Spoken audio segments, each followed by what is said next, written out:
Hi hello guys welcome back to Aadya colourful. ನಾನು Suma. Friends, ಇವತ್ತಿನ ವಿಡಿಯೋದಲ್ಲಿ ಒಂದು ಇನ್ಸ್ಟೆಂಟ್ ಈವ್ನಿಂಗ್ ಸ್ನ್ಯಾಕ್ಸ್ ರೆಸಿಪಿನ ನಿಮ್ಮ ಜೊತೆ ಶೇರ್ ಮಾಡ್ತಾ ಇದ್ದೀನಿ. ಆಲೂಗೆಡ್ಡೆಯಿಂದ ತಯಾರಿಸಿ ರುಚಿಯಾದ ಹೊಸ ಸ್ನ್ಯಾಕ್ಸ್. ಇದಕ್ಕಿಂತ ಮುಂಚೆ ನೀವು ಯಾವತ್ತೂ ಕೂಡ ಇದನ್ನ ನೋಡಿರಲ್ಲ, ಹಾಗೆ ತಿಂದಿರಲ್ಲ ಅನ್ಸುತ್ತೆ. ತುಂಬಾನೇ ಟೇಸ್ಟಿಯಾಗಿ ಈಸಿಯಾಗಿ ಮಾಡುವಂತಹ ಒಂದು ಈವ್ನಿಂಗ್ ಸ್ನ್ಯಾಕ್ಸ್ ರೆಸಿಪಿನ ನಿಮ್ಮ ಜೊತೆ ಶೇರ್ ಮಾಡ್ತಾ ಇದ್ದೀನಿ. ಖಂಡಿತ ಈ ಒಂದು ಸ್ನ್ಯಾಕ್ಸ್ ಮಾಡೋದಕ್ಕೆ ಮೊದಲನೇದಾಗಿ ಇಲ್ಲಿ ನಮಗೆ ಆಲೂಗೆಡ್ಡೆ ಬೇಕಾಗುತ್ತೆ. ಸೊ ನೋಡಿ, ಮೀಡಿಯಂ ಸೈಜಲ್ಲಿರುವಂತಹ ಆಲೂಗೆಡ್ಡೆನ ತಗೊಳ್ಳಿ. ಜಾಸ್ತಿ ದಪ್ಪ ಆಲೂಗೆಡ್ಡೆ ತಗೋಬೇಡಿ. ಓಕೆ. ಸೊ ಫ್ರೆಂಡ್ಸ್, ನೀವ್ಯಾರಾದ್ರೂ ಫಸ್ಟ್ ಟೈಮ್ ನನ್ನ ಚಾನಲ್ಗೆ ವಿಸಿಟ್ ಮಾಡಿದರೆ ಪ್ಲೀಸ್ ನನ್ನ ಚಾನಲ್ನ ಸಬ್ಸ್ಕ್ರೈಬ್ ಮಾಡ್ಕೊಳ್ಳಿ, ಹಾಗೆ ಲೈಕ್ ಮಾಡಿ ಮತ್ತು ಶೇರ್ ಮಾಡಿ ಫ್ರೆಂಡ್ಸ್. ಓಕೆ. ಈಗ ಒಂದು ಬೌಲ್ ತೊಗೊಂಡಿದ್ದೀನಿ. ಸೊ ಈ ಬೌಲಿಗೆ ನಾನು ಈಗ ಒಂದು ಅರ್ಧ ಕಪ್ ಆಗೋಷ್ಟು ಕಡಲೆ ಹಿಟ್ಟನ್ನು ಹಾಕ್ಕೊಳ್ತಾ ಇದ್ದೀನಿ. ನಾವು ಬೋಂಡ ಬಜ್ಜಿ ಮಾಡೋದಕ್ಕೆ ಉಪಯೋಗಿಸ್ತೀವಲ್ಲ, ಅದೇ ಕಡಲೆ ಹಿಟ್ಟನ್ನು ಹಾಕ್ಕೊಳ್ತಾ ಇದ್ದೀನಿ. ಹಾಗೆ ಇದಕ್ಕೆ ಒಂದು 2 ಸ್ಪೂನ್ ಆಗುವಷ್ಟು ನಾನು ಅಕ್ಕಿ ಹಿಟ್ಟನ್ನು ಹಾಕ್ಕೊಳ್ತೀನಿ. 2 ಸ್ಪೂನ್ ಆಗುವಷ್ಟು ಅಕ್ಕಿ ಹಿಟ್ಟು ಹಾಕ್ಕೊಳ್ತಾ ಇದ್ದೀನಿ. ನಾವು ರೊಟ್ಟಿಗೆ ಉಪಯೋಗಿಸ್ತೀವಲ್ಲ, ಅದೇ ಅಕ್ಕಿ ಹಿಟ್ಟು. ಸೊ ಅಕ್ಕಿ ಹಿಟ್ಟನ್ನೇ ತಗೊಳ್ಳಿ. ಒಂದು 2 ಸ್ಪೂನ್ ಆಗುವಷ್ಟು ತಗೊಂಡ್ರೆ ಸಾಕಾಗುತ್ತೆ. ನಂತರ ರುಚಿಗೆ ತಕ್ಕಷ್ಟು ಉಪ್ಪನ್ನು ಹಾಕ್ಕೊಳ್ಳೋಣ. ನೋಡಿ, ರುಚಿಗೆ ತಕ್ಕಷ್ಟು ಉಪ್ಪನ್ನು ಹಾಕ್ಕೊಂಡಿದ್ದೀನಿ. ಸೊ ಸಾಮಾನ್ಯವಾಗಿ ಆಲೂಗೆಡ್ಡೆಯಲ್ಲಿ ಮಾಡುವಂತಹ ಒಂದು ಸ್ನ್ಯಾಕ್ಸ್ಗಳು ತುಂಬಾ ಇಷ್ಟ ಆಗುತ್ತೆ ಎಲ್ಲರಿಗೂ ಕೂಡ. ತುಂಬಾ ಚೆನ್ನಾಗಿರುತ್ತೆ, ಟೇಸ್ಟಿಯಾಗಿರುತ್ತೆ. ಸೊ ಖಂಡಿತ ಈ ಒಂದು ಸ್ನ್ಯಾಕ್ಸನ್ನು ಕೂಡ ಮನೆಯಲ್ಲಿ ತಯಾರಿಸಿ ತುಂಬಾ ಈಸಿಯಾಗಿ ಮಾಡಬಹುದು. ಈಗ ಒಂದು ಪಿಂಚಷ್ಟು ಅಡಿಗೆ ಅರಿಶಿನ ತಗೋತಾ ಇದ್ದೀನಿ, ನೋಡ್ಬೋದು ನೀವು.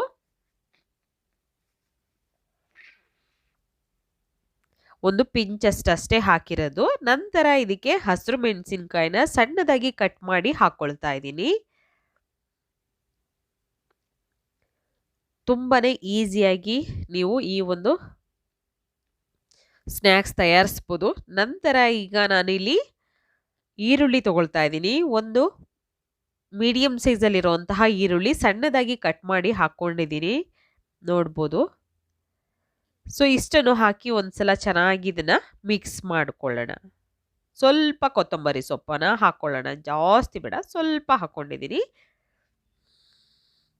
ಈಗ ಸ್ವಲ್ಪ ಸ್ವಲ್ಪನೇ ನೀರನ್ನು ಹಾಕ್ಕೊಳ್ತಾ ಹಿಟ್ಟನ್ನು ನೀಟಾಗಿ ಕಲಿಸ್ಕೊಳ್ಳೋಣ ಫ್ರೆಂಡ್ಸ್. ನೋಡಿ, ಸ್ವಲ್ಪ ಸ್ವಲ್ಪ ನೀರನ್ನು ಹಾಕ್ಕೊಳ್ತಾ ಇದ್ದೀನಿ ನಾನು ಹಿಟ್ಟನ್ನು ಕಲಿಸ್ಕೊಳ್ಳೋದಕ್ಕೆ. ತುಂಬಾನೇ ಈಸಿಯಾಗಿ ಮಾಡ್ಬೋದು ಈ ಆಲೂಗೆಡ್ಡೆಯ ಒಂದು ರೆಸಿಪಿನ. ನಾನು ಆಲೂಗೆಡ್ಡೆಯಿಂದ ಮಾಡುವಂತಹ ಸುಮಾರು ರೆಸಿಪಿಗಳನ್ನು ನಿಮ್ಮ ಜೊತೆ ಶೇರ್ ಮಾಡಿದ್ದೀನಿ. ಸೊ ಖಂಡಿತ ಯಾರಾದರೂ ನೋಡಿಲ್ಲ ಅಂದರೆ ದಯವಿಟ್ಟು ಚಾನಲಲ್ಲಿದೆ, ಚೆಕ್ ಮಾಡಿ ಫ್ರೆಂಡ್ಸ್. ತುಂಬಾ ಆಲೂಗೆಡ್ಡೆ ಚಿಪ್ಸನ್ನು ಮಾಡುವಂತಹ ವೆರೈಟೀಸ್ ಕೂಡ ನಾನು ತಿಳಿಸ್ಕೊಟ್ಟಿದ್ದೀನಿ. ಸೊ ಖಂಡಿತವಾಗ್ಲೂ ನೋಡಿ. ನಂತರ ಈಗ ನೋಡಿ, ಸ್ವಲ್ಪ ಸ್ವಲ್ಪ ನೀರನ್ನು ಹಾಕ್ಕೊಳ್ತಾ ಹಿಟ್ಟನ್ನು ಕಲಿಸ್ಕೊಳ್ತಿದ್ದೀನಿ ನೀಟಾಗಿ. ನಮಗೆ ಒಂದು ಬಜ್ಜಿಯ ಹದಕ್ಕೆ ಎಷ್ಟು ಬೇಕಾಗುತ್ತೆ ನೀರು ಅಷ್ಟನ್ನು ಹಾಕ್ಕೊಂಡು ಹಿಟ್ಟನ್ನು ಕಲಿಸ್ಕೋಬೇಕು.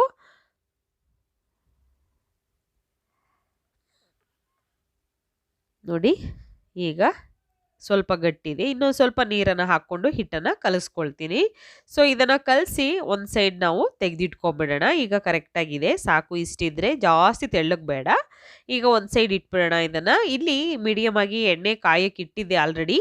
ಸೊ ಎಣ್ಣೆ ಕಾದಿದೆ. ಇವಾಗ ನಾನು ಆಲೂಗೆಡ್ಡೆನ ಚೆನ್ನಾಗಿ ತೊಳೆದು ಅದನ್ನು ಒರೆಸಿ ನಂತರ ಎಣ್ಣೆಗೆ ಹಾಕ್ಕೊಳ್ತಾ ಇದ್ದೀನಿ. ಈ ಥರ ಹಾಕಿ ನಾವು ಇದನ್ನು ಬೇಯಿಸ್ಕೊಳ್ಳೋಣ. ಇವಾಗ ನೋಡಿ, ನಾವು ಸ್ವಲ್ಪ ಇದು ಒಳಗಡೆ ಎಲ್ಲ ನೀಟಾಗಿ ಚೆನ್ನಾಗಿ ಬೇಯೋ ಹಾಗೆ ಸ್ಟವ್ನ ಲೋ ಫ್ಲೇಮಲ್ಲೇ ಇಟ್ಕೊಂಡು ಬೇಯಿಸ್ಕೋಬೇಕು ಒಂದು ಸ್ವಲ್ಪ ಹೊತ್ತು. ಸೊ 2 ಸೈಡ್ ಕೂಡ ನಾನು ಬೇಯಿಸ್ಕೊಳ್ತೀನಿ. ಸ್ವಲ್ಪ ಮೇಲ್ಗಡೆ ಸಿಪ್ಪೆ ಕಪ್ಪಗಾದರೂ ತೊಂದರೆ ಇಲ್ಲ, ಬಟ್ ನೀಟಾಗಿ ಬೇಯಬೇಕು. ಆಲೂಗೆಡ್ಡೆ ನೀಟಾಗಿ ಬೆಂದಷ್ಟು ಕೂಡ ಈ ಒಂದು ರೆಸಿಪಿ ಚೆನ್ನಾಗಿ ಬರುತ್ತೆ. ಸೊ ಖಂಡಿತವಾಗ್ಲೂ ಫಸ್ಟು ಈ ರೀತಿಯಾಗಿ ಬೇಯಿಸ್ಕೊಳ್ಳಿ. ನೋಡಿ, ಈ ರೀತಿ ನಾನು 2 ಸೈಡ್ ಕೂಡ ಬೇಯಿಸ್ಕೊಳ್ತಿದ್ದೀನಿ. ಸೊ ಆಲ್ಮೋಸ್ಟ್ ಆಲ್ ಇದು ಬೆಂದಿದೆ. ಮೇಲ್ಗಡೆ ಸಿಪ್ಪೆ ಕಪ್ಪಗಾದರೂ ಏನೂ ತೊಂದರೆ ಇಲ್ಲ ಫ್ರೆಂಡ್ಸ್. ನೋಡಿ, ಈ ಥರ ಸ್ವಲ್ಪ ಕಪ್ಪಗಾಗಿರುತ್ತೆ. ಯಾಕೆಂದರೆ ಒಳಗಡೆ ಚೆನ್ನಾಗಿ ಬೇಯಬೇಕು ಅಂದರೆ ಖಂಡಿತ ಸಿಪ್ಪೆ ಸ್ವಲ್ಪ ಕಪ್ಪಗಾಗುತ್ತೆ, ತೊಂದರೆ ಇಲ್ಲ. ಆ ಸಿಪ್ಪೆನ ನೀವು ಬಿಡಿಸ್ಕೋಬೋದು. ನಂತರ ನಾನು ಈ ಸಿಪ್ಪೆನ ಬೇಕು ಅಂದರೆ ನೀವು ಬಿಡಿಸಿ ಕೂಡ ಈ ಒಂದು ರೆಸಿಪಿನ ಮಾಡ್ಬೋದು. ಬೇಡ ಅಂದರೆ ಇದೇ ರೀತಿ ಕೂಡ ನೀವು ಮಾಡ್ಕೊಳ್ಬೋದು. ಸೊ ನೋಡಿ, ಈ ಥರ ಬೇಯಿಸಿರೋಂಥ ಆಲೂಗೆಡ್ಡೆ ಮೇಲೆ ಈ ಥರ ಒಂದು ಬಟ್ಲನ್ನು ಇಟ್ಟು ನಾನು ಫ್ರೆಶ್ ಮಾಡಿದರೆ ನೀಟಾಗಿ ಅದು ಈ ಥರ ಫ್ರೆಶ್ ಆಗಬೇಕು. ಆವಾಗ ಚೆನ್ನಾಗಿ ಬೆಂದಿದೆ ಅಂತ ಆಲೂಗೆಡ್ಡೆ. ಎಣ್ಣೆಯಲ್ಲಿ ಚೆನ್ನಾಗಿ ಬೇಯಿಸಿರೆ ಈ ಒಂದು ರೆಸಿಪಿ ಸೂಪರಾಗಿ ಬರುತ್ತೆ. ಸೊ ನೋಡಿ, ನಂತರ ಈ ಥರ ಮ್ಯಾಶ್ ಮಾಡಿದಾಗ ಸ್ವಲ್ಪ ಆಚೆ ಈಚೆ ಹೋಗುತ್ತೆ, ತೊಂದರೆ ಇಲ್ಲ. ಸೊ ಒಂದು ಶೇಪನ್ನು ಕೊಟ್ಕೊಳ್ಳಿ. ಶೇಪ್ ಇಲ್ಲ ಅಂದರೂ ಏನೂ ಪ್ರಾಬ್ಲಮ್ ಇಲ್ಲ. ನೋಡಿಕೊಂಡು ಈ ಒಂದು ರುಚಿಯಾಗಿರುವಂತಹ ಸ್ನ್ಯಾಕ್ಸನ್ನು ಮಾಡಿ ತುಂಬಾ ಟೇಸ್ಟಿಯಾಗಿರುತ್ತೆ. ತುಂಬ ಈಸಿಯಾಗಿ ಈ ಒಂದು ಸ್ನ್ಯಾಕ್ಸನ್ನು ಮಾಡ್ಬೋದು ನೋಡಿ. ಈಗ ಈ ರೀತಿ ನಾನು ಎಲ್ಲ ಆಲೂಗೆಡ್ಡೆನೂ ತೆಗೆದಿಟ್ಕೊಂಡು, ನಿಮಗೆ ಬೇಕು ಅಂದರೆ ಈ ಸಿಪ್ಪೆನ ನೀವು ರಿಮೂವ್ ಮಾಡಿ ಕೂಡ ಈ ಒಂದು ಸ್ನ್ಯಾಕ್ಸನ್ನು ಮಾಡ್ಕೊಳ್ಬೋದು, ಅಥವಾ ಸಿಪ್ಪೆ ಇದ್ರೂ ಕೂಡ ಏನು ತೊಂದರೆ ಇಲ್ಲ ಅನ್ನೋದಾದರೆ ಹೀಗೆ ಕೂಡ ಮಾಡ್ಬೋದು. ಇವಾಗ ಹಿಟ್ಟನ್ನು ನೋಡೋಣ. ಸೊ ಹಿಟ್ಟಿಗೆ ಇವಾಗ ಸ್ವಲ್ಪ ನೀರನ್ನು ಹಾಕ್ಕೊಳ್ತಾ ಇದ್ದೀನಿ. ಸ್ವಲ್ಪ ಗಟ್ಟಿ ಆಯಿತು ಅಂತ ಅನ್ನಿಸ್ತಿತ್ತು ನನಗೆ. ಸೊ ನೀರನ್ನು ಹಾಕಿ ಹಿಟ್ಟನ್ನು ಚೆನ್ನಾಗಿ ಕಲಿಸ್ಕೊಳ್ತಾ ಇದ್ದೀನಿ. ಸೊ ಕಲಿಸಿದ ನಂತರ ಇವಾಗ ನಾನು ಬೇಯಿಸಿರೋಂತಹ ಆಲೂಗೆಡ್ಡೆನ ಇದಕ್ಕೆ ಡಿಪ್ ಮಾಡ್ತೀನಿ. ನೋಡಿ, ಈ ರೀತಿ ಡಿಪ್ ಮಾಡೋಣ.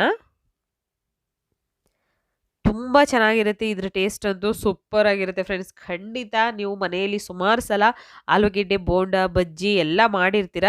ಈ ರೀತಿಯಾಗಿ ರುಚಿಯಾಗಿರುವಂತಹ ಈ ಪೊಟ್ಯಾಟೊ ಒಂದು ಬೋಂಡನ ಕೂಡ ಮನೆಯಲ್ಲಿ ತಯಾರಿಸಿ, ಖಂಡಿತ ಆಲೂಗೆಡ್ಡೆ ಬೋಂಡ ಸೂಪರ್ ಟೇಸ್ಟ್ ಇರುತ್ತೆ. ಈಗ ನಾನು ಇದಕ್ಕೆ ಜಾಸ್ತಿ ಎಣ್ಣೆ ಹಾಕಿಲ್ಲ. ಒಂದು ಪ್ಯಾನ್ ಇಟ್ಟಿದ್ದೀನಿ, ಎಣ್ಣೆ ಮೀಡಿಯಮ್ ಆಗಿ ಕಾಯಲಿ ಅಂತ. ಸುಮಾರು ಒಂದು 5 ಟೇಬಲ್ ಸ್ಪೂನ್ ಆಗೋಷ್ಟು ಎಣ್ಣೆ ಹಾಕಿದ್ದೀನಿ, ಜಾಸ್ತಿ ಹಾಕಿಲ್ಲ. ಸೊ ಮೀಡಿಯಮ್ ಆಗಿ ಎಣ್ಣೆ ಕಾಯಲಿ. ನಂತರ ಇವಾಗ ನಾವು ಡಿಪ್ ಮಾಡಿರೋಂತಹ ಆಲೂಗೆಡ್ಡೆ ಇದೆಯಲ್ಲ, ಅದನ್ನ ಈ ರೀತಿ ಹಾಕೊಳ್ಳೋಣ.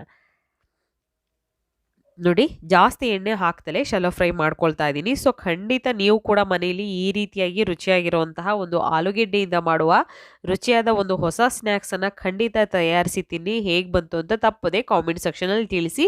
ಈ ರೆಸಿಪಿನ ಮುಂಚೆ ನೀವು ಯಾವತ್ತೂ ಕೂಡ ನೋಡಿರಲ್ಲ, ಖಂಡಿತ ತಿಂದು ಇರಲ್ಲ, ಒಂದ್ಸಲ ತಯಾರಿಸಿ ನೋಡಿ ಫ್ರೆಂಡ್ಸ್. ಓಕೆ, ಸೊ ಇವಾಗ ನೋಡಿ ಎಲ್ಲದನ್ನು ಕೂಡ ಈ ರೀತಿ ನಾನು ಆಲೂಗೆಡ್ಡೆನ ಹಾಕ್ಕೊಳ್ತಿದ್ದೀನಿ. ಕಡಲೆ ಹಿಟ್ಟಲ್ಲಿ ಅದನ್ನು ಡಿಪ್ ಮಾಡಿ ನಾವು ಈ ರೀತಿ ಹಾಕ್ಕೊಳ್ಬೇಕು. ಹಾಕಿದ ನಂತರ ಇದನ್ನು ಸ್ಟವ್ನ ಲೋ ಫ್ಲೇಮಲ್ಲಿ ಇಟ್ಕೊಂಡೆ ಬೇಯಿಸ್ಕೋಬೇಕು. ಸೊ ಈಗ ಒಂದು ಸೈಡ್ ಆಗಿದೆ, ಸೊ ಟರ್ನ್ ಮಾಡೋಣ. 2 ಸೈಡ್ ಕೂಡ ಇದನ್ನು ಚೆನ್ನಾಗಿ ಬೇಯಿಸ್ಕೋಬೇಕು, ಯಾಕೆಂದರೆ ಹಸಿ ಹಸಿ ಇರಬಾರ್ದು ಅಲ್ವಾ. ಸೊ ಹಾಗಾಗಿ 2 ಸೈಡ್ ಕೂಡ ಚೆನ್ನಾಗಿ ಬೇಯಿಸ್ಕೊಳ್ತಾ ಇದ್ದೀನಿ ನಾನು. ನೋಡಿ, ಈ ರೀತಿ ಬೇಯಿಸ್ಕೊಳ್ಳೋಣ. ಆಗಿದೆ ಅಲ್ವಾ. ಸೊ ಈಗ ಇದನ್ನು ಕೂಡ 1 ಸೆಕೆಂಡ್ ಹಾಗೆ ಬೇಯಿಸ್ಕೊಳ್ಳೋಣ. ಬೇಯಿಸಿದ ನಂತರ ಅದನ್ನು